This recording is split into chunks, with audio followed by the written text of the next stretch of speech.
Good afternoon. My name is Kenneth Parker. I'm the United States Attorney for the Southern District of Ohio.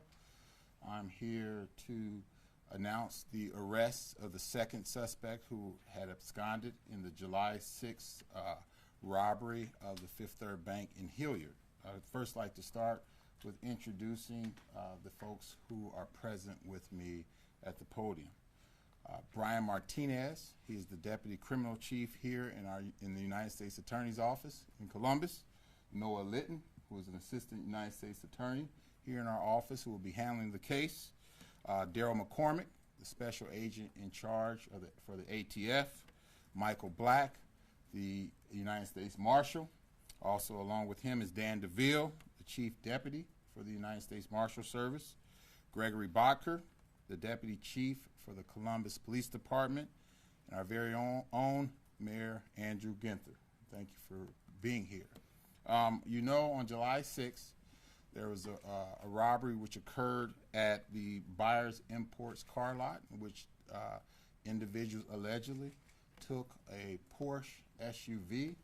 Later on that day, the Fifth Third Bank in Hilliard was robbed, and those individuals were confronted by both the Columbus Police Department as well as the Whitehall Police Department. A shootout occurred. One individual who was part of that robbery, that team, is deceased from that. Two individuals absconded. Their names are Faisal Darad and Aiden A. Jama. Mr. Darad was arrested the next morning at a location here in Columbus. Today, I'm happy to announce that at approximately 12:46 p.m. at the O'Hare Airport in Chicago, Mr. Jama was taken into custody by the United States Marshal Service. And thank you for that. There is something called the long arm of the law, and it was proven today through the coordination of a number of law enforcement entities. As you see here, Mr. Jama, who was attempting to get on a flight and allegedly abscond to Turkey, was taken into custody. So I am very, very proud of the information sharing which occurred between our law enforcement entities. I'm proud of the coordination that occurred. These individuals have been charged with first aiding and abetting a bank robbery, and that carries up to 20 years imprisonment, as well as aiding and abetting the use of a firearm during a crime of violence, which carries a penalty from anywhere from 5 years to life in prison. Again, as I indicated, Assistant United States Attorney Noah Litton will be handling this case for our office, and we are proud to know that. You may ask the question, will we seek detention? And the answer to that question is yes. We will seek for these individuals not to have bond, to keep our community safe. This is a case about keeping the community safe. An alleged attack like this upon a business which is trying to simply sell vehicles, a bank which is trying to do good in the community with the customers to which it serves, and then against our law enforcement officers who are also trying to protect the community, has no place, this type of activity. Again, I am so appreciative of the work that has been done by the Columbus Police Department, by the ATF, by the United States Marshal Service, Mr. Mayor, and by you and the work being done with the citizens here in Columbus. These individuals are innocent until proven guilty.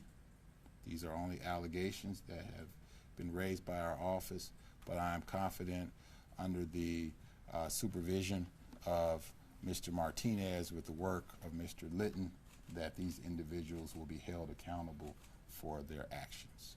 I will turn the mic over now to Special Agent in charge, McCormick. Thank you, sir. As the U.S. Attorney Ken Parker said, my name is Daryl McCormick. I'm the Special Agent in charge for the ATF here at the Columbus Field Division. I just want to say that on Thursday, our agents responded to the officer-involved shooting along with our task force officers And from there, we started a very integrated investigation along with Columbus Police Department, the U.S. Marshal Service, and many other law enforcement agencies. It's a tireless effort that took place. Through the 24 hours a day, we worked on this to get these people in custody to protect the public. I want to make a comment that our prayers continue to be with the officer that was wounded, but also with the victims both at the car dealership and at the bank who suffered the trauma of this robbery. And it's for them that we're out here to seek justice. And I want to lastly say that the investigation is not over.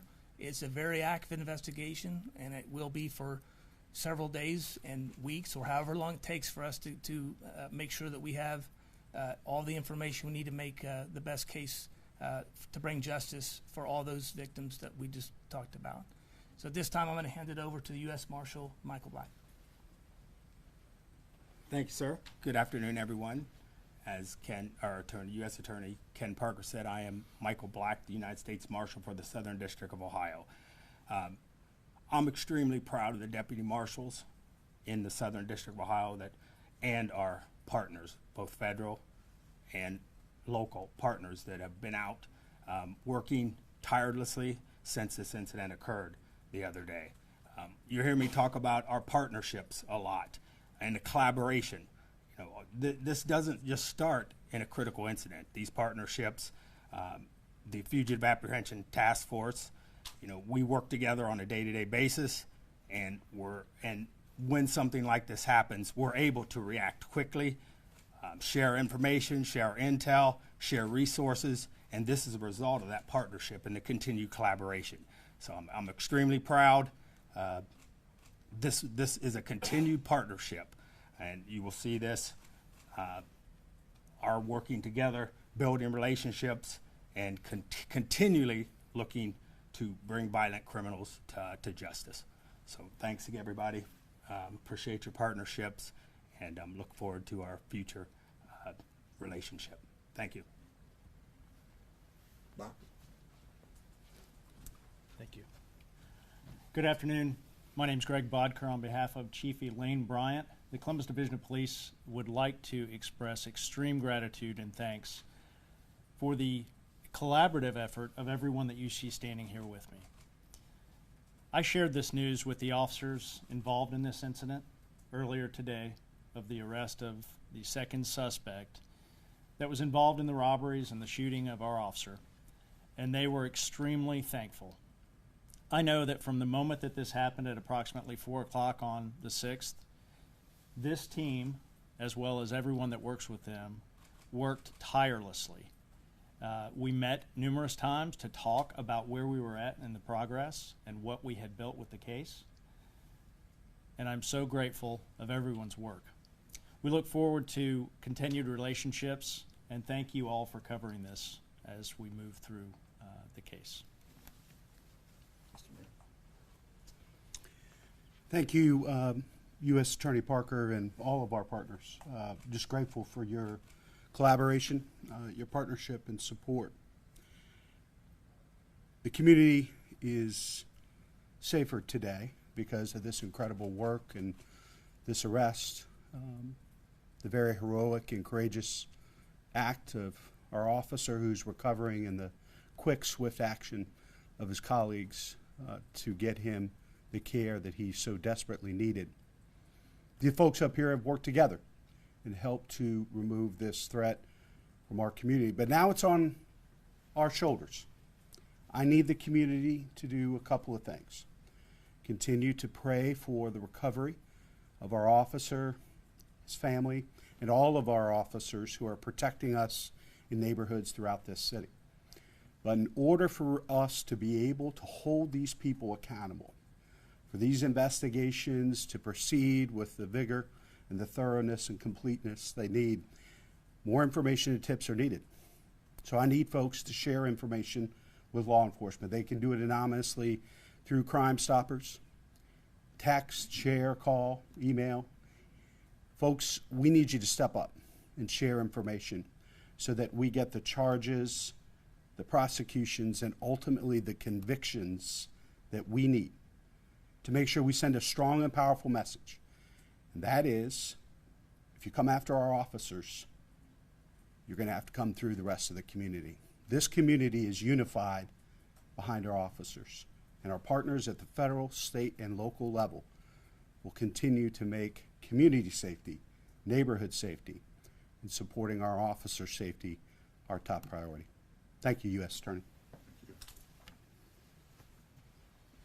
At this time, we'll take any questions. Stephanie Dubray with ABC6. So out of the three suspects, obviously one is deceased. Out of the three, do you know who fired the shot that hit our officer? I'm going to say at this time, no, we do not, but we continue to work on the investigation, and we'll make that determination. Is there any indication that he was already on the plane, that after he got to Turkey, he may have been going to another country like Somalia that does not have an extradition treaty with the United States? There's no indication of that. How was he able to leave the state of Ohio? We will determine that as far as how did he get to Chicago. Yes, ma'am. We'll be looking into that. What brought the Porsche to a stop? What brought the Porsche to a stop? It is my understanding that he actually the car rammed some other police cars, Whitehall and so forth, and we need to keep in mind, thank God for the safety of those officers. And then there, as far as the chase occurring, does anybody want to answer that question as far as the actual stop of the Porsche? I'll jump in. Yes.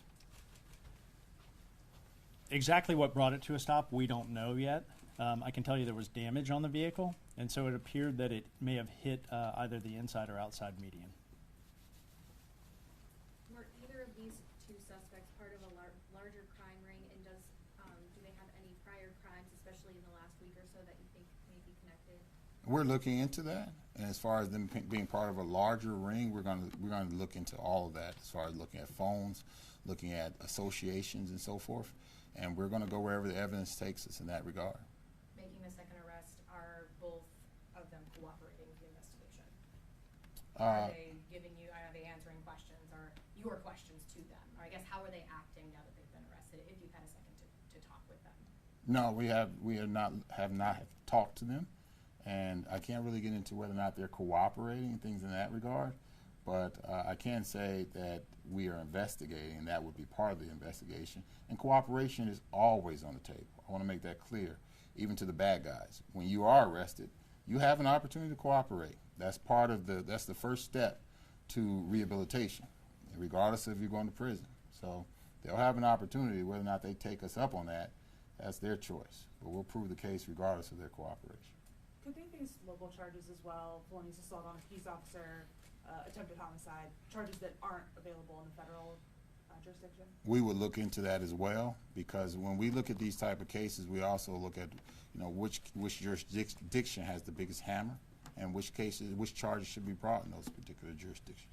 Is there concern, and part of the reason filing federally first, that they might not get a bond that would keep them behind bars with a flight risk, and having the option to hold them without bond at the federal level to file? No, there's no concern there, and there was no who files first type of thought process. It was, right now, we feel we're the better jurisdiction to file. This bank is FDIC insured, so it's a federal matter. And, as the mayor indicated, we are one community. So if you fired an officer, or if you assault Whitehall officers, you may as well be looking at having assaulted an entire community, federal, state, and local. I have a quick question about Crime Stoppers. So I was able to deduct from Crime Stoppers that once, Mayor, you made your announcement yesterday at Grant Hospital, folks were piling in. I believe you got over $800 in donations from folks, as well as maybe 5 to 10 different tips. Did that effort from the community help lead to the arrest of this second Mr. Gerard? Can you speak to that, or do you? I can't speak to that, but let me say this.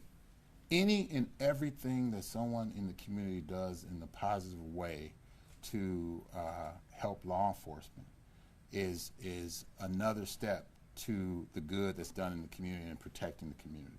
So I hope individuals take Crime Stoppers for what it is. It is an entity that is seeking to protect our community, to seek to have individuals anonymously provide individual information, to law enforcement, and to others so that we can enhance what we do. So, Just one more question, please. I think the officer, wanna say we anything? want to know how he's doing, if we can slide that in there as well. I think the only thing I would add is, I think it's important for us to remind that this is the beginning. So that is a great start, and I'm grateful for the way the community continues to step up. But there's more information out there. There's more tips out there.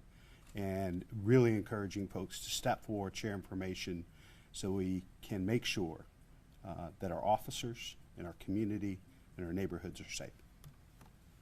Where are they being held currently? Is Mr. Jama being held in Illinois until extradition?